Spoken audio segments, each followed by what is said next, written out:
Your Steve Jones Show podcast is loading now. The Steve Jones Show podcast is sponsored by Sunbury Motors, North 4th Street in Sunbury, and Sunbury Motors Kia, routes 11 and 15 in Hummel's Wharf. Let's bring in former Steeler Ike Taylor. Ike, welcome. Great to have you with us on the show today. Fellas, how y'all doing? Doing great. How are you? Man, just living the dream. Exactly right. All right. So, to me, one of the places you've got to be able to draft is a position that you played in, and that's playing corner in the National Football League. There are a lot of wideouts get drafted. The rules, as Jack Ham tells me all the time on our broadcast, are tilted toward the offense. You know that, Ike. It's tilted toward the offense. So tell me, what does it take to play that spot at corner, and tell me, what are you looking for in college players that you can sense they have what it takes to play that spot? Ball skills. Right now, it's just the adjustment. Like PBUs was cool when I played. If I would have caught half of the passes I dropped, I for sure would have been in the Hall of Fame. But then again, Coach had me checking the best receivers. So, when you playing the best receivers, you got to understand their relationship between the quarterback is, bar none. That's what it is. It's a marriage, So the pitcher, Ben and Santonio, then Ben and AB, and then you got Devontae and Aaron. Now Devontae's over there with Derek Carr. You got all these great wide receivers with the quarterback relationship. Joe Montana, Jerry Rice. Like, that's what I had to check. So my PBUs was up there because I had to play man coverage. Like, people don't understand. Like in Pittsburgh, when Coach LeBeau called the fire zone meant man outside. You got that right. It was man outside with the corners. Inside was the zone coverage part. So for me, how the game has changed, you can't be as physical as you want to be on the outside when it comes to corner. Now you still can get your hands on a receiver, but you got to finesse it.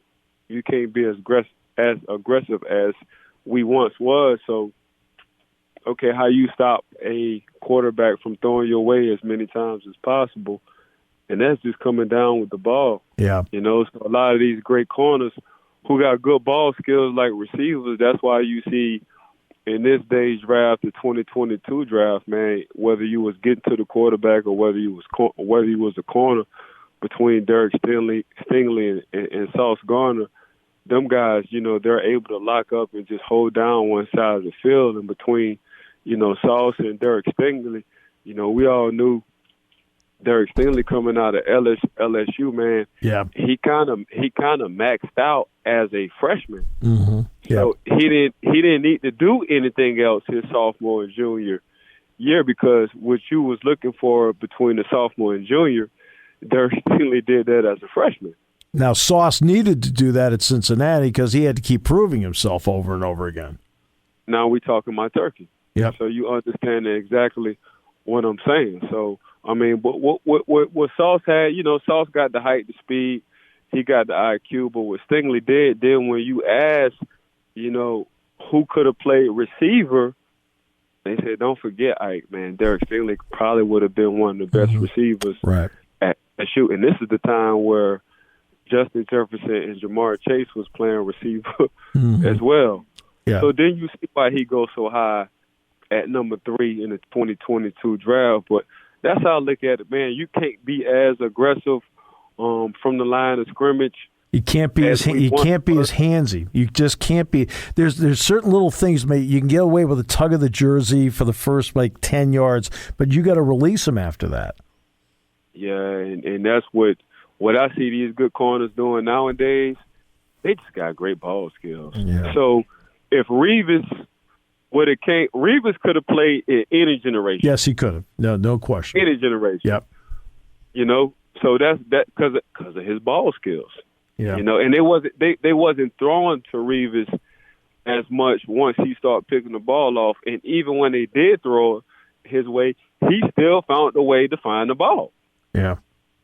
So that's what these corners got to be now. Great ball skill guys. What does it take to now? Let's flip it inside. As today's game continues to keep going in this direction, you see more of it in college, where teams are playing a lot of 4-2-5s now. That means the slot corner. What makes a good slot corner to you beyond the ball skills? Linebacker. Yeah. Just slot corner, nothing but an extra linebacker. Yeah. So it ain't nothing but a faster linebacker. So your defense is set around your slot corner. So you always have to know where your slot corner is, because he's the strength to your defense. Just like to where a tight end is to an offense, Yeah. on the strength side, your corner now is that extra linebacker / your strength guy to that defense. So that's when the Shea Townsend comes in.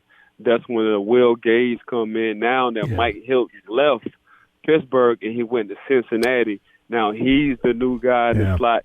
So you got to be super aggressive, highly intelligent, and able to be more of a run supporter than a coverage guy as well.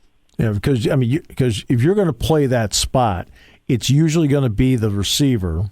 If it's not a tight end, another receiver. That's the guy that's off the line of scrimmage, which means if you can't press in that spot. It's hard. You can't press in that spot. Corner can press on the outside.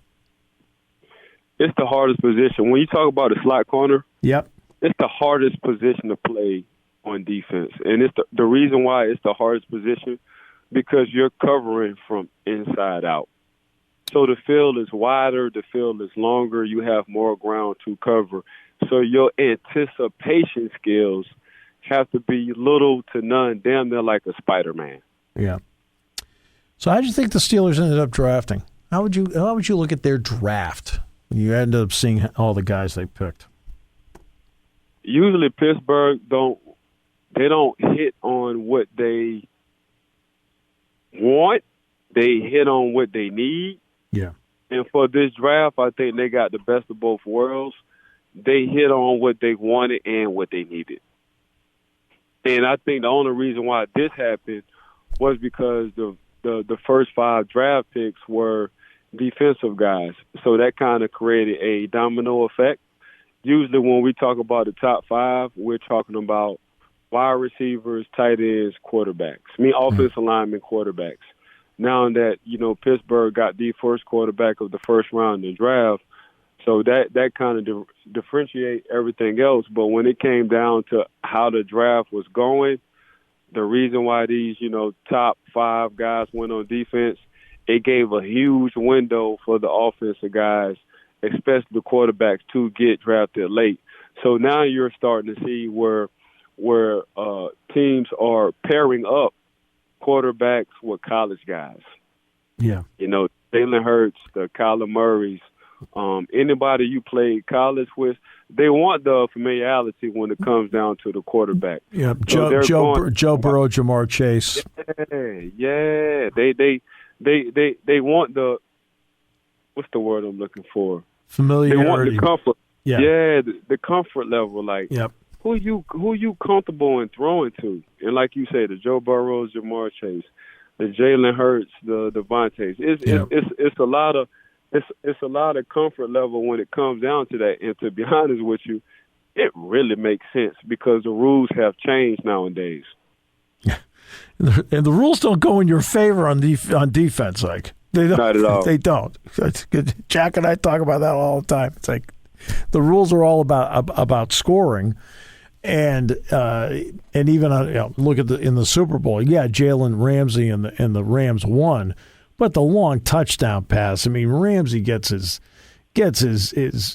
face mask, his grill pulled in the play. There's no call there. If it had been the other way around, you and I both know it would have been called. I mean, y'all talking about turkey.